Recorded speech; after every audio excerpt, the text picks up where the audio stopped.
Hello everyone. आज का हमारा टॉपिक है आईवी फ्लूइड, जिसको हम इंट्रावेनस फ्लूइड बोलते हैं। फ्लूइड एक प्रकार का वाटर है मीन्स, और इंट्रावेनस फ्लूइड जो होता है वो एक नमक का पानी या चीनी का पानी होता है। यह different type of ivy fluids होते हैं, जिसको हम हॉस्पिटल में क्लिनिकल प्रैक्टिस के लिए यूज़ करते हैं, पेशेंट को के ट्रीटमेंट के लिए यूज़ करते हैं। इसके कई प्रकार होते हैं, जिसको हम 3 टाइप में पढ़ते हैं। फर्स्ट होता है क्रिस्टलॉइड, दूसरा होता है कोलॉइड और तीसरा होता है ब्लड प्रोडक्ट। आज हम क्रिस्टलॉइड फ्लूइड के बारे में बात करेंगे कि क्रिस्टलॉइड फ्लूइड क्या होता है। सबसे पहले अगर हम इंट्रावेनस फ्लूइड की बात करें तो intravenous fluid also known as intravenous solution which is directly administered into the venous circulation. मतलब हमारे बॉडी में जो वेसल्स होते हैं वो आर्टरी और वेन होती हैं। आर्टरी में हम किसी भी फ्लूइड या किसी भी दवा या किसी भी मेडिसिन को नहीं दे सकते, क्योंकि आर्टरी में ब्लड का प्रेशर बाहर साइड होता है। इसीलिए हम किसी भी फ्लूइड या दवा को वेन्स में देते हैं। तो हम ये आईवी फ्लूइड को वेन्स के अंदर एडमिनिस्टर्ड करते हैं। हम पर्पज़ क्या होता है, तो आईवी फ्लूइड को हम फर्स्ट फ्लूइड रिप्लेसमेंट, अगर बॉडी में डिहाइड्रेशन हुआ है, जैसे वाटर की कमी हुई है, पानी की कमी है, तो उस केस में हम पेशेंट को आईवी फ्लूइड देते हैं। दूसरा, टू करेक्ट इलेक्ट्रोलाइट बैलेंस। हम पता है हमारे ब्लड में कई इलेक्ट्रोलाइट्स होते हैं, सोडियम, पोटेशियम, कैल्शियम, मैग्नीशियम सब कुछ होता है। तो अगर इनकी क्वांटिटी या तो बढ़ जाए या घट जाए, तो उस केस में हम इलेक्ट्रोलाइट को बैलेंस करने के लिए हम क्या करते हैं, आईवी फ्लूइड देते हैं। टू डिलीवर मेडिकेशन, आपने देखा होगा कई जो दवाएं आती हैं, जो पाउडर्स आते हैं, वो डायरेक्ट हम वेंस के अंदर नहीं दे सकते। तो उन दवाओं को डाइल्यूट करना और डाइल्यूट करके फिर वेंस के अंदर स्लोली हम क्या करते हैं, एडमिनिस्टर करते हैं। And last, blood transfusion and increase blood volume and plasma. हम क्या करते हैं, कुछ ऐसे फ्लूइड्स होते हैं जिसे मैंने बताया कोलॉइड फ्लूइड। तो कोलॉइड फ्लूइड जो होता है वो एक्चुअली स्टार्च होता है जो प्लाज्मा लेवल को बढ़ा देता है। अगर हमने उसको दिया, और उसको हम कब देते हैं, जब हमें बॉडी में हाइपोवोलेमिया हो, हाइपोटेंशन हो रहा हो, बीपी लो हो रहा हो, तो उस केस में हम अगर उस फ्लूइड को देते हैं तो वो हमारे ब्लड के वॉल्यूम को बढ़ा देता है, प्लाज्मा को बढ़ा देता है, जिससे हमारा बीपी मेंटेन रहता है। तो ऐसे फ्लूइड्स भी आते हैं जो ब्लड वॉल्यूम को, और हाँ, ब्लड सेल्स के भी आते हैं, आरबीसी, प्लेटलेट्स के अलग ब्लड प्रोडक्ट आते हैं। तो ये भी एक प्रकार का आईवी फ्लूइड ही माना जाता है।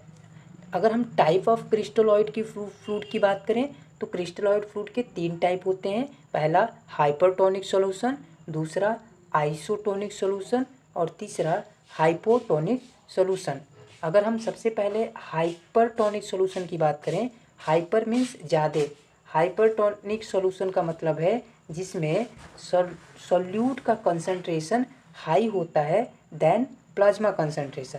मतलब ब्लड में जो प्लाज्मा होता है और उसमें जो सॉल्यूट्स होते हैं, जैसे इलेक्ट्रोलाइट हो गया, सोडियम, कैल्शियम, पोटेशियम, मैग्नीशियम, इनकी जो कंसंट्रेशन होती है वो कंसंट्रेशन कम होती है जो हम फ्लूइड हाइपरटोनिक सॉल्यूशन देते हैं। तो हाइपरटोनिक सॉल्यूशन का सॉल्यूट का कंसंट्रेशन ब्लड के प्लाज्मा के सॉल्यूट के कंसंट्रेशन से ज़्यादा होती है। इस केस में क्या होता है, अगर हमने हाइपरटोनिक फ्लूइड दिया पेशेंट को, तो पानी जो है वो सेल से बाहर आने लगता है, और अगर सेल से बाहर पानी आया तो सेल क्या होने लगेगा, श्रिंक करने लगेगा, सिकुड़ने लगेगा। तो पानी क्या होता है, सेल से बाहर आने लगता है। उस केस में सेल श्रिंक करने लगता है, और जो हमारा कंसंट्रेशन है वो क्या हो जाता है, लो हो जाता है। जो सॉल्यूट का कंसंट्रेशन होता है वो सेल के अंदर वो कम हो जाता है। तो हम अगर इलेक्ट्रोलाइट्स की बढ़े हुए हैं हमारे ब्लड में, या हमारी बॉडी में सूजन है, स्वेलिंग है, उस केस में हम हाइपरटोनिक सॉल्यूशन का यूज कर सकते हैं। एग्जाम्पल्स क्या हैं हाइपरटोनिक सॉल्यूशन के, तो सबसे पहला एग्जाम्पल है 3% sodium chloride, 5% sodium chloride, 10% dextrose, 5% dextrose in 0.9% saline, 5% dextrose in 0.45% saline and 5% dextrose in Ringer lactate. तो एग्जाम्पल है ये हाइपरटोनिक सॉल्यूशन का। दूसरा है आइसोटोनिक सोल्यूशन। आइसोटोनिक सोल्यूशन ऐसा सोल्यूशन होता है जिसका कंसंट्रेशन प्लाज्मा के सॉल्यूट के कंसंट्रेशन के बराबर होता है। तो इसमें क्या होता है, सेम कंसंट्रेशन होता है फ्लूइड का ब्लड प्लाज्मा के सॉल्यूट के कंसंट्रेशन के बराबर होता है। इस केस में cell amount of water amount transported into the cell equally amount of water transported out from the cell। मतलब जितना पानी अंदर जाता है सेल के उतना पानी क्या होता है, बाहर भी निकल आता है। तो इसमें solute concentration inside the cell equal to the solution outside of the cell. मतलब सॉल्यूट का कंसंट्रेशन वही सेम रहेगा। एग्जाम्पल क्या है आइसोटोनिक सोल्यूशन के, 0.9% सोडियम क्लोराइड, रिंगर लैक्टेट या जिसको हम RL बोलते हैं, 5% एक्सट्रोज और 5% एक्सट्रोज इन 0.25% सलाइन। नेक्स्ट है and last is hypotonic solution. Hypo का मतलब होता है कम, और इस केस में जो सॉल्यूट का कंसंट्रेशन है, इस फ्लूइड का सॉल्यूट का कंसंट्रेशन वो प्लाज्मा के जो सॉल्यूट होते हैं उससे कम होता है। मतलब ब्लड के प्लाज्मा का जो सॉल्यूट का कंसंट्रेशन है वो हाई होगा, जो हम फ्लूइड दे रहे हैं वो हाइपोटोनिक है, उसमें कंसंट्रेशन क्या होंगे, कम होंगे। इस केस में पानी क्या होता है, सेल के अंदर जाने लगता है, सेल क्या होने लगता है, इन्फ्लेम करने लगता है, इन्फ्लेट करने लगता है, बढ़ने लगता है, साइज स्वेल करने लगता है। हम ये सॉल्यूट तब देते हैं जब हमारी बॉडी सेल के अंदर इलेक्ट्रोलाइट्स की कमी हुई हो या हमें डिहाइड्रेशन हुआ हो, पानी की कमी बॉडी में हुई हो। तो इस केस में हम क्या करते हैं, हाइपोटोनिक सॉल्यूशन देते हैं। तो water is transported into the cell, cell के अंदर क्या होता है, वाटर आने लगता है। इसमें क्या होता है, हमारा सॉल्यूट कंसंट्रेशन हाई हो जाता है।